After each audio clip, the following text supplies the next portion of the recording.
ఇప్పుడు మనం noodles prepare చేసుకుందాం. కావాల్సినది నూడిల్స్, ఆనియన్స్, పచ్చిమిర్చి, అల్లం వెల్లిపాయ పేస్ట్, నిమ్మకాయ, పసుపు, ఉప్పు, కారం. ఒక గిన్నెలో నూడిల్స్ని ఉడకబెట్టుకోవాలి.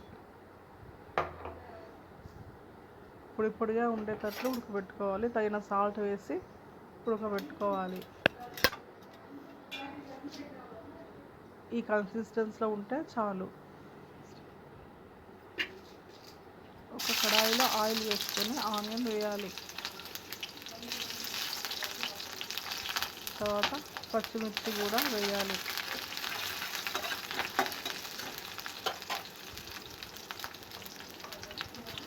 తర్వాత తగినంత అల్లం వెల్లిపాయ పేస్ట్ వేయాలి.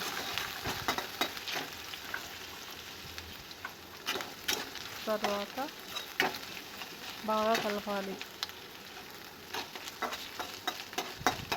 పచ్చి వాసన పోయే వరకు కలపాలి.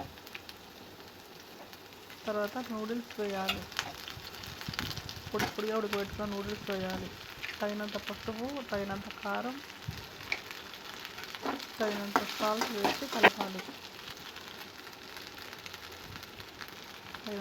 వేసి కలపాలి. తర్వాత చాట్ మసాలా వేయాలి.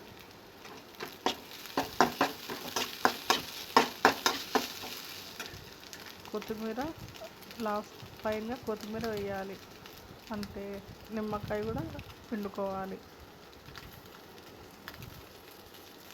అంతే, నూడిల్స్ రెడీ.